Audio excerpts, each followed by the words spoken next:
zesta puntako pilotaleku. Hau egin zuen arkitektua Kundino Sauso izan zen. Sauso jaunak badu leku garrantzitsua Espainiako gaur egungo arkitektuan. Hogeita hamareko hamarkadatik eta 70 ekora behintzat.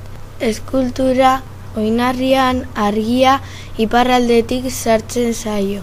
Zaion kartaboi simple bat da.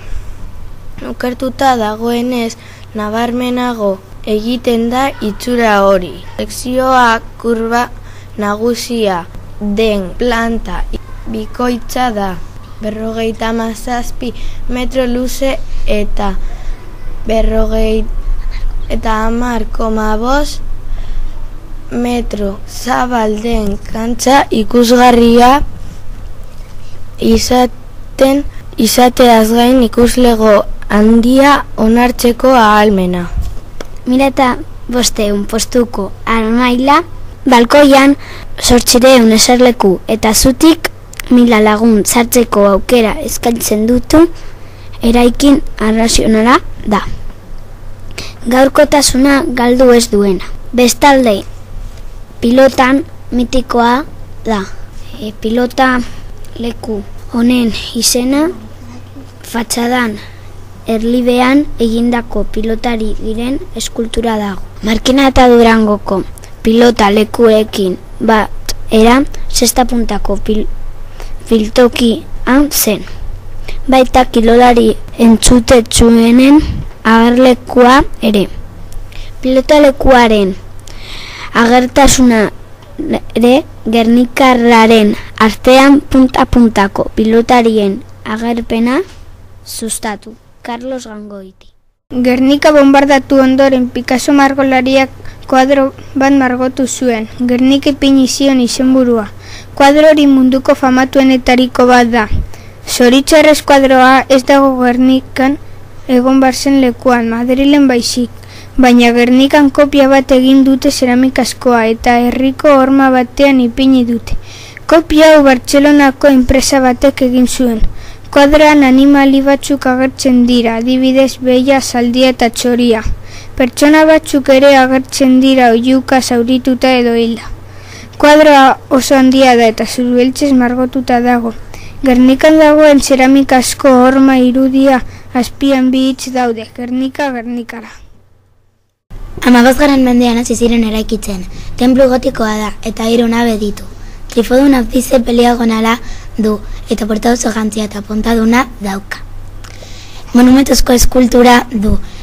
Zantzo de Paparanek eginda 1449an.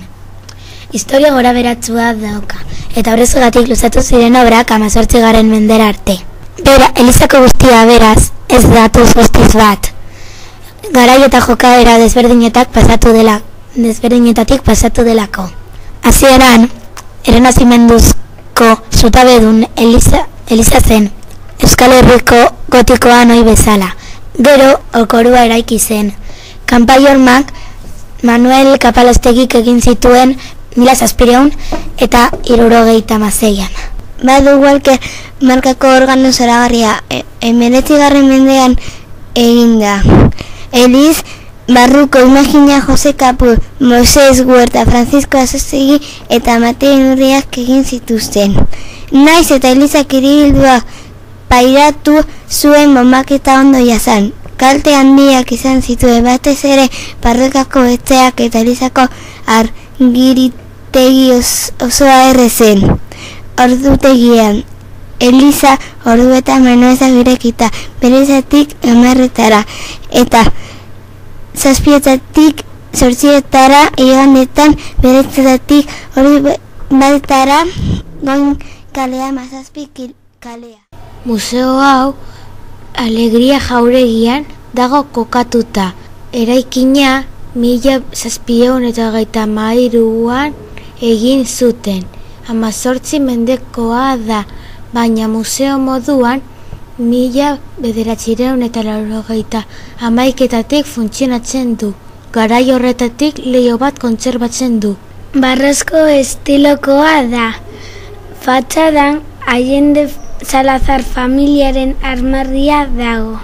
Museo honen helburua izenak esaten duen bezala Euskal Herria ezagutaraztea da. Ohiturak, hizkuntza, antzinako lanak, artea, paisaiak eta bar. Museoa lorategi erromantiko batek inguratzen du. Barruan kuadroak, irudiak, altzariak, bideoak eta bar ikus ditzakegu. Euskal Herriko artisten lanak ere, besteak beste, Arrue, Losada, Maestu edo Lazkanoren obra. Bizita ordutegia hau da, jaiegunetan 10:00 ordubietara eta 4:00 7:00. Igande arratsaldean eta astelehenak itxita egoten da, sarrerak doainik izango dira. Euskal Herrian Atlantiarraren 4 ekosistemak jasotzen dituzte. Pagradia, Aristia, Artadia eta Orbasterreko landareak, Txillida eta Moren eskulturak edo baita Humboldten bustoa ere aurkitzen dira. Parke hau 1981 inguratu zen, eta arbola eta zuhaizka aniztasun handia du ondo. Bereizteko 4 arloetan iparraldeko arbola vegetazio irekia dago, eta Txillidaren eta Moren eskulturak dago. Eskultura hau Eduardo Txillidak egin zuen 1988an. Eskulture famatuenetariko bat da, Gipuzkoan jaio zen. Eskultura hau hormigoizkoa da, 7 metro eta erdi neurtzen du, beraz oso handia da, 180 tona pisatzen du, hau da, 180.000 kilogramo. Txillidak egin zuen eskultura hau Gernikako bombardeaketaren 50 urte hurrena gogoratzeko, horregatik bakearen alde eginda dago. Eskultura erdian leiho bat dago, eta handik Gernikako arbola ikusten da. Txillidaren txat, eskulturaren forma etxe batena zena. Jarri zion, horregatik gure aitaren etxea izena.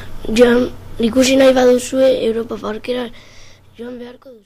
Henry Morek Castellfolch 1880-1986 ohorezko tokia dako 20. gizaldiko eskulturaren historia. Bere izaeran berritzaile handia, figuratiboa eta abstraktua, espresionismoa eta surrealismoa. Eskultura hau artista veteranaren azken obretako bat 1980ko uztailaren 7 inauguratu zen.